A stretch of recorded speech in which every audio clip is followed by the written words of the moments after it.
नमस्कार दोस्तों, स्वागत है आप सभी का आध्यात्मिक ज्ञान सेवाएं चैनल पर। और सीरीज का नाम है हरि अनंत हरि कथा अनंता। बहुत कम लोगों को पता होगा कि चौसर का निर्माण भी भगवान शिव ने ही किया था। एक दिन महादेव ने देवी पार्वती से कहा कि आज मैंने एक नए खेल का निर्माण किया है। उनके अनुरोध पर दोनों का चौसर खेल शुरू हो गया। चूँकि चौसर का निर्माण महादेव ने किया था, वे बार बार जीतते जा रहे थे।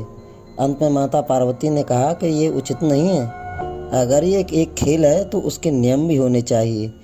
उनके ऐसा कहने पर महादेव ने चौसर के नियम बनाए और एक बार फिर से चौसर का खेल आरंभ हो गया। इस बार माता पार्वती बार बार विजयी होने लगीं और थोड़े ही समय में भगवान शिव अपना सब कुछ हार गए। अंत में भगवान शिव ने लीला करते हुए कैलाश को भी दांव पर लगाया और उसे भी हार गए। इसके बाद भगवान शिव अपनी लीला रचाने के लिए हारने के बाद पत्तों के वस्त्र पहनकर देवी माता पार्वती से रूठने का नाटक करते हुए गंगा नदी के तट पर चले गए। थोड़ी देर बाद जब कार्तिकेय कैलाश लौटे तो उन्होंने भगवान शिव का माता पार्वती से चौसर के खेल में हारने की बात सुनी। वे अपने पिता को अपनी माता से अधिक प्रेम करते थे।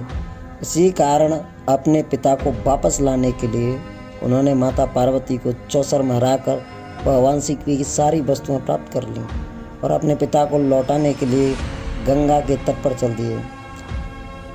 इधर माता पार्वती परेशान हो गईं कि पुत्र कार्तिकेय जीतकर महादेव का सारा सामान ले गए और उनके स्वामी भी उनसे दूर चले गए। यह बात उन्होंने अपने पुत्र गणेश को बतलाई। गणेश जी अपनी माता को अपने पिता से अधिक प्रेम करते थे। इसी कारण उनका दुख सहन न कर सके और अपनी माँ की इस समस्या का निवारण करने के लिए वे भगवान शिव को ढूंढने के लिए निकल गए। गंगा के तट पर जब उनकी भेंट भगवान शिव से हुई तो उन्होंने उनके साथ चौसर का खेल खेला तथा उन्हीं की माया से उन्हें हराकर उनकी सभी वस्तुएं पुनः प्राप्त कर लीं। भगवान शिव के सभी वस्तुएं लेकर भगवान गणेश माता पार्वती के पास पहुँचे तथा उन्हें अपनी विजय का समाचार सुनाया। गणेश को अकेला देख वे बोली कि तुम्हें अपने पिता को भी साथ लेकर आना चाहिए था।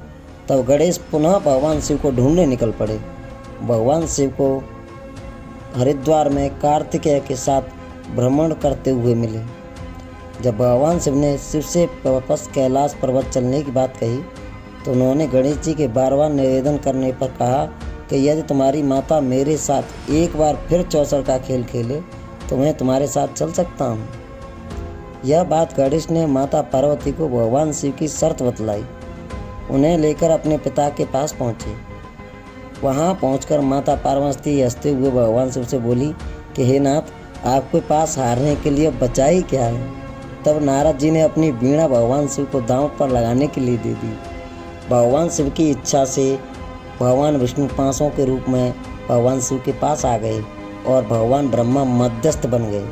इस बार भगवान शिव चौसर के खेल में माता पार्वती को बार बार हराने लगे।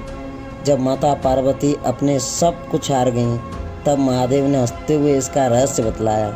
हालांकि भगवान शिव ने माता पार्वती के साथ यूं ही ठिठोली की थी, किंतु देवी पार्वती को बड़ा क्रोध आया। उन्होंने क्रोधित होते हुए भगवान शिव से कहा कि आप हमेशा अपने सर पर गंगा का बोझ सहेंगे। देवर्षि नारद को कभी एक जगह न टिकने का श्राप मिला तथा भगवान शिव को धरती पे जन्म लेकर स्त्री वियोग का श्राप मिला। माता पार्वती ने अपने ज्येष्ठ पुत्र कार्तिकेय पर भी क्रोधित हुए श्राप दिया कि वे सदैव बाल्यावस्था में ही बने रहेंगे। बाद में माता पार्वती को अपने श्राप पर बहुत बड़ा क्षोभ हुआ और उन्होंने भगवान शिव और नारायण से प्रार्थना की कि वे उनके श्राप को निष्फल कर दें। किंतु भगवान विष्णु ने कहा कि वे जगत माता हैं और वे उनका श्राप निष्फल कर उनका अपमान नहीं कर सकते। इसी कारण सभी को माता पार्वती द्वारा दिया गया श्राप झेलना पड़ा।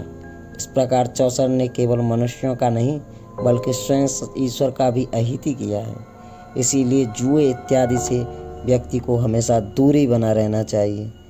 आज की कहानी का यहीं विराम होता है। फिर मिलेंगे नई कथा में।